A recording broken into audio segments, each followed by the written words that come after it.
In today's video, we will look at how to stake Tezos, or its native crypto Tez. We'll cover hardware wallets, desktop and mobile wallets, and some exchanges. And before beginning, a quick disclaimer. This video is for educational purposes only. None of this is financial advice. The first option I would recommend is going through a hardware wallet, specifically ledger devices. We've got the Nano S and X. Two supported wallets here, Ledger Live and Galleon. Beginning with Ledger Live, the in-house application. You go to this website, download the wallet corresponding to your operating system. For this video, we will look at desktop wallets. On launch, this is what you should see. As this is compatible with Ledger Live, you simply click Add Account, type in XTZ, Tezos is there, click Continue. You follow the prompts on your computer screen. Create a name, click Add Account. Now that you've set that up, you click on Accounts, and then find the wallet, press Receive.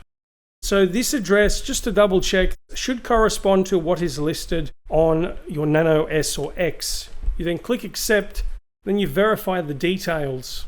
If I return to the wallet, we can see the deposit has gone through. To begin the staking process, we go to Earn Rewards. So it gives you a quick summary of the key benefits of doing this. So this can randomly choose a validator, or you can pick others that are recommended. Alternatively, you can select a custom validator.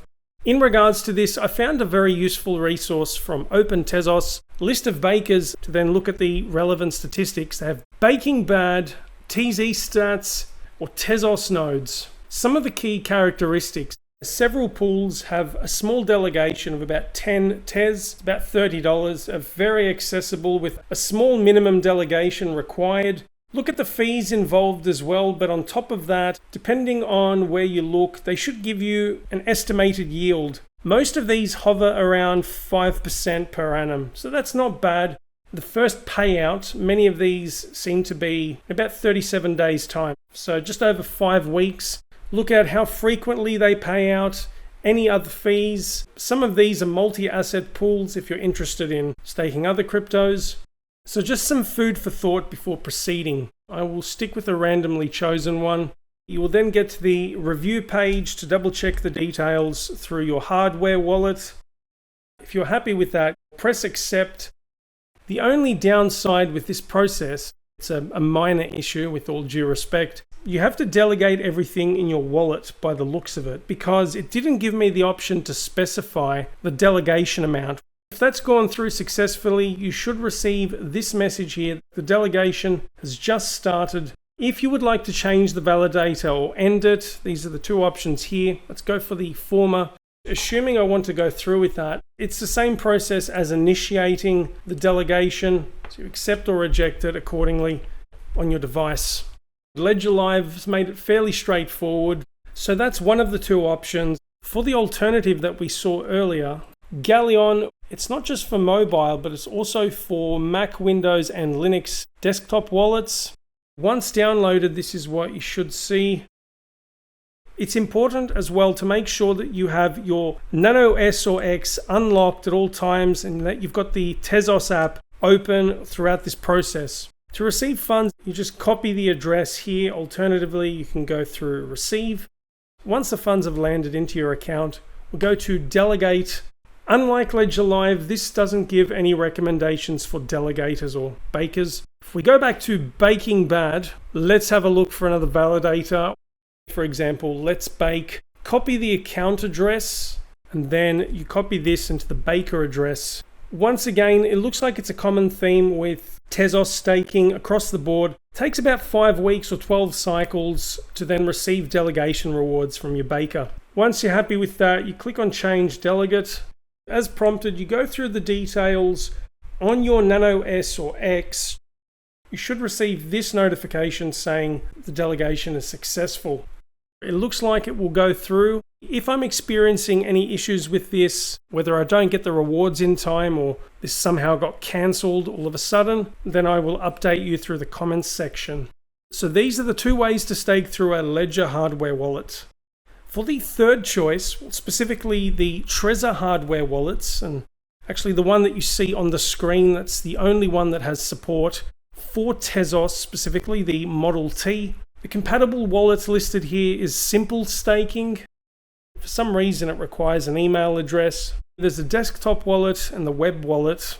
So once you've done that, it gives you the link. Just for safety, with the third-party wallets in particular, always double check you've got the official URL, HTTPS with the padlock to indicate a high probability that it is a secure website. Get started with Trezor. Now in the meantime, you have to ensure that your Model T has been connected and then unlocked. Continue to select address. If you're still having issues with this loading screen just constantly on loop, as an alternative, you can download the desktop app and then click on the dashboard. Now you should see something like this. What you see here, this is one I prepared earlier, so to speak. I've been staking through this wallet for a while. Overall, it's been fairly good. If you do get an error message still, what I do recommend is disconnect the wallet, reconnect, and then put in the password. This should work the second time round. Trezor connected, continue to select address. As the first one is in use, I will select an alternate one. It should say continue to add name. Click finish. So the second one has been registered. This is what you should see on the screen: your name, the public key or the address, and then if there are any active delegates at all. To receive funds, select the wallet, connect to Trezor. You just follow the prompts and then you verify through your Trezor Model T. Got the receiving address. This also gives you the option for the QR code. Just go copy address, then we go done. The Tez have been deposited into my account. Now what we do, we'll go to delegate funds, select the from wallet. You pick your delegate, get your address, continue to connect Trezor. You click continue to verification, confirm the details through your Model T. If that's successful, you should receive this message that the delegation has gone through. You can also verify the details through the corresponding Explorer. You scroll down here, it should have pending.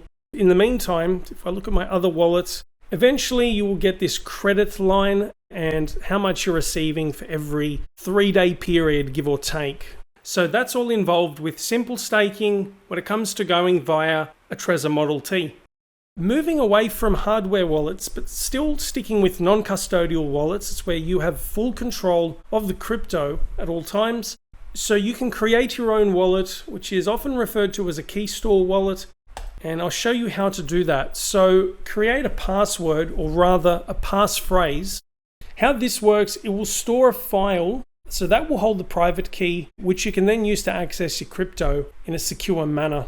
You need to have a recovery seed phrase, or a set of what is usually 24 words to back up your wallet in the event that you lose your password or something goes wrong. Never reveal these words to anyone, and make sure that you have a secure copy offline. This will then prompt you to confirm the order of 4 of these words. You should receive this message: the seed is backed up, create account. From here, it would be a similar process to what I showed you earlier with your ledger devices. To avoid duplication, I won't go through the whole staking process again. That's all it involves when you don't have a ledger device available. Moving on to some desktop and mobile wallets. These are other non-custodial choices, but you're going through these platforms such as Exodus, Garda, and Atomic Wallets, to name a few. There are others, of course, but I am most familiar with these 3. If we look at the list of supported assets, Tezos is provided here, and as indicated by the APY rewards, you can also stake. If I look at Atomic Wallet and their list of supported assets, Tezos is provided here once again. Respective staking calculator here. Garda, we go to Earn and explore their staking options. The annual yield of 6%. To keep this concise, I am just skimming through this because it should be a fairly standardized process in terms of going through these desktop and mobile wallets. You download the app for your operating system. You then specifically look for Tezos. You get the wallet, deposit funds, and there should be a stake or earn section. And then you monitor the staking rewards through your accounts. For the final range of options, it's going through an exchange. It's my least recommended choice because you are at the mercy of the exchange's security or lack thereof. Generally speaking, over the years from my experience, These exchanges have been pretty good. The ones listed here, I would say some of the most reputable. But of course, you do you, whatever's most convenient. Binance tends to be the most comprehensive in regards to supported assets and the staking choices available as well. If you type in XTZ or XTZ, 3 sets of durations, you get a decent APY. The next one here, and I seldom mention Coinbase, they don't have staking rewards for many assets. And another thing as well, depending on where you live, staking rewards are not available everywhere. So do double check that. They've got the APY listed here as 4.63%. However, do factor in that there could be commission or other fees being taken for the staking service. So double check the information here. And there is a related user agreement with further details. Moving along, the next exchange here that does offer Tezos is Kraken, and according to this they give you yearly rewards of about 4.7%. It's quite standard. I think it's very similar to the figures that we've seen elsewhere. Got a range of cryptos available for staking.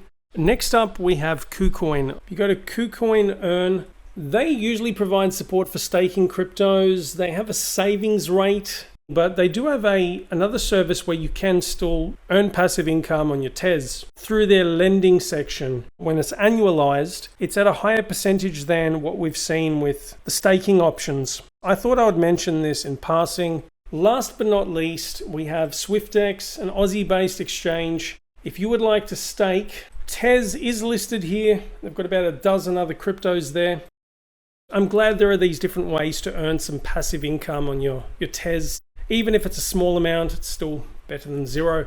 And that's a wrap for the video. Thank you for tuning in. If you found this content useful and you would like some other staking rewards videos, I've made this one here about dot staking. We also have Sol, Phantom, Luna, Cardano. There's an old Tezos one and several others provided here. So feel free to check them out. Thanks for tuning in. If you enjoyed this, give it a like, subscribe, and share this content if you think other people will benefit from it. More videos coming soon. Talk to you shortly. See you later.